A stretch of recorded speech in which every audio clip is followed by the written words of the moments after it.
Je me demandais ce qu'on allait avoir comme musique, puisqu'on va faire revivre en fait les légendes du rock'n'roll avec Fred Zetoun ici présent en compagnie d'Anissa et de Benoît. C'est vrai qu'on aurait pu avoir Cœur de rocker, qu'on aurait pu... Il y a tas de chansons Oui, qui évoquent... mais il n'y a pas de tribute à Julien Clerc sur scène, là, c'est vrai. Non, là, justement. Ouais, c'est un pari fou, en fait, que...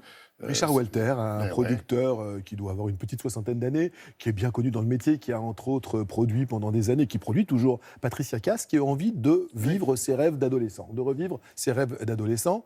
Les Doors n'existent plus, Jim Morrison est mort en 1971, Led Zepp s'est séparé en 1980, et Queen, on sait bien que malheureusement, Freddie Mercury, depuis 1991, ne fait plus partie de ce monde.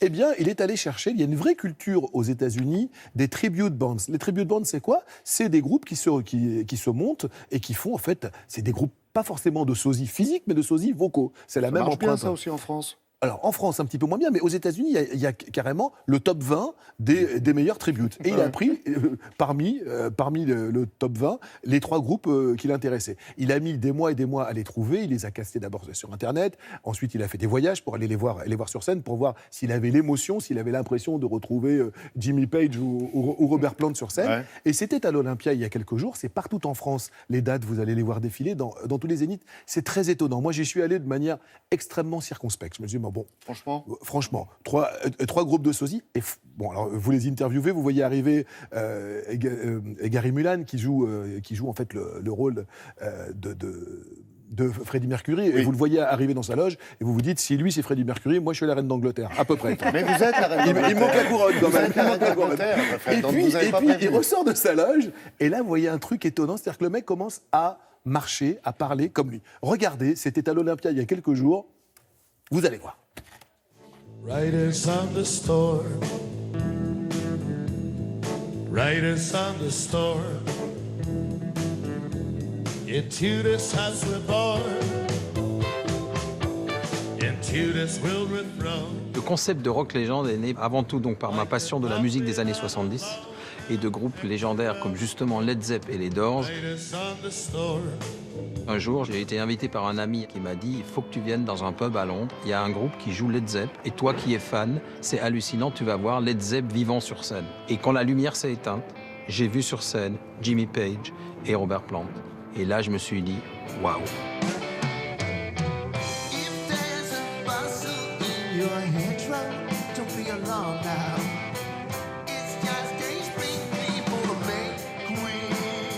Qu'est-ce que vient chercher le public ce soir? Revivre leurs 20 ans, c'est la Madeleine de Proust? C'est un peu la Madeleine de Proust. Moi, je vois des gens de 70 ans debout en blouson de cuir sur l'autolome et je me dis, mais ces mecs sont plus rock'n'roll que les jeunes d'aujourd'hui.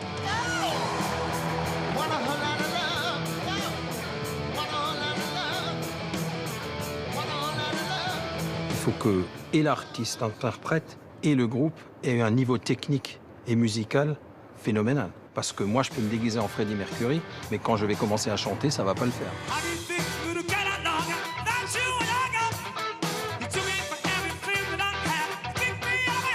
La deuxième chose, il faut que l'artiste leader soit habité par le personnage. Gary, comment pourriez-vous définir votre relation avec Freddie Mercury? En 2 mots, mon héros.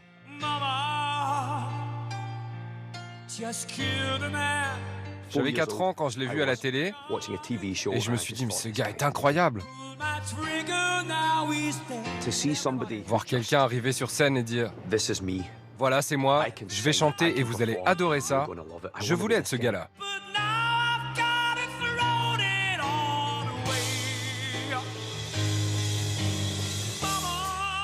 J'ai entendu dire que la maman de Freddie Mercury était venue vous voir sur scène.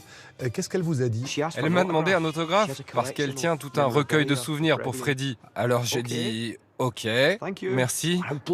J'étais complètement retourné. La mère de Freddie m'a demandé un autographe.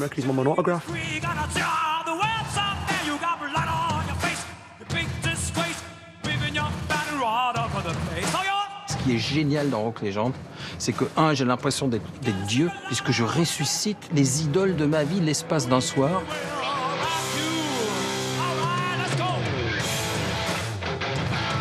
Et ils ont la foi et la folie que nous, on avait quand on avait 20 ans. Et ça se transmet au public. Et c'est ça qui est génial avec Rock Légende. Merci Dieu.